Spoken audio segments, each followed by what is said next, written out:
Today we're going to try and settle the biggest debate of all time amongst guitarists, and that is Fender versus Gibson. So let's go.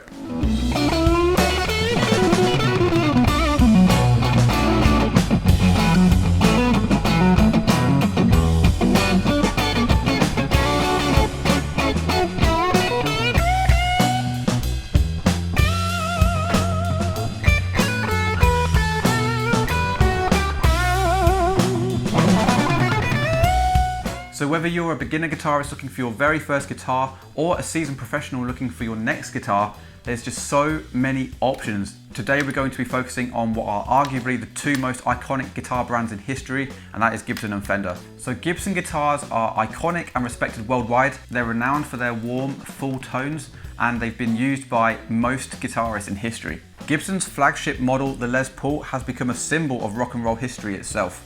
Other popular Gibson models include like the 335, the Flying V and SG. The list is quite endless, to be honest. So Gibson guitars are often preferred by blues and metal players for their really raunchy, ballsy tone. Now Fender guitars are also highly respected, and they have crafted some of the most iconic guitars of all time. The Fender Stratocaster and the Fender Telecaster are two of the most legendary models, and they are both loved for their jangly and bright tones. Again, these guitars have been used by hundreds of legendary players such as Jimi Hendrix, Eric Clapton, Stevie Ray Vaughan. You could literally sit here for about 10 days and just list off names. Fender guitars tend to be used a bit more for country, pop and funk and things like that. Now, which guitar is right for you? This is where the debate comes in.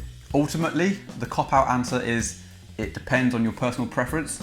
I heard a great analogy recently where I was chatting with a guy about cameras, and I asked if Sony or Canon was better, and the guy said to me, it's like the Gibson versus Fender debate. There's two camps and you either are on one side or the other. Both Gibson and Fender make incredible guitars that will serve you well either way. But if you're looking to play more traditional blues and rock, you might lean towards the more punchy tone of a Gibson. And then if you're going down the country and pop route, you might lean a bit more towards a Strat. But again, you could literally flip that on its head and do the complete opposite. I feel like the best advice is just play as many guitars as you can. If you've got a local shop, just go there, actually get a feel for them, because you might pick up a Strat and it might just feel not quite right. Again, same with Gibson. My Gibson here, the Les Paul, is incredibly heavy, and I've done a bunch of gigs, you know, where it's broken my back over the period of the night.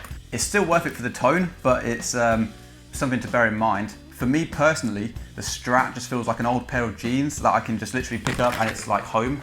Though if I want that Gary Moore sustain, you can't really get that with a Strat, you need the Les Paul. One of the most important aspects of this whole conversation is how the guitar actually makes you play differently, and you'll hear this at the jam track at the end. I'm going to play the exact same track, but with the Fender and then with the Gibson, and you'll hear how it actually inspires me to play completely different, and that is the main key. I think that's why guitarists can get addicted to having 100 guitars. It's that they want to be ultimately inspired differently so that they can actually get out what's in their head. So how do you actually choose between Gibson and Fender? Ultimately, it boils down to what sound are you looking for, and also what guitar feels better in your hands. With both companies crafting such great instruments, it's hard to choose, but don't worry too much because you can't really go wrong with either one. So here's the track I was talking about where we're playing the exact same track, but with two different guitars, the Fender Strat and the Gibson Les Paul, and you'll hear how it inspires me to play completely different on each track. By the way, guys, we're on the way to 200k subscribers, and once we hit 200k, we're going to do the craziest giveaway, so you don't want to miss out on that. Thank you so much for the support. Please let us know in the comments whether you're a Fender guy or a Gibson guy or both. Thanks a lot for watching, and we'll catch you soon. Cheers.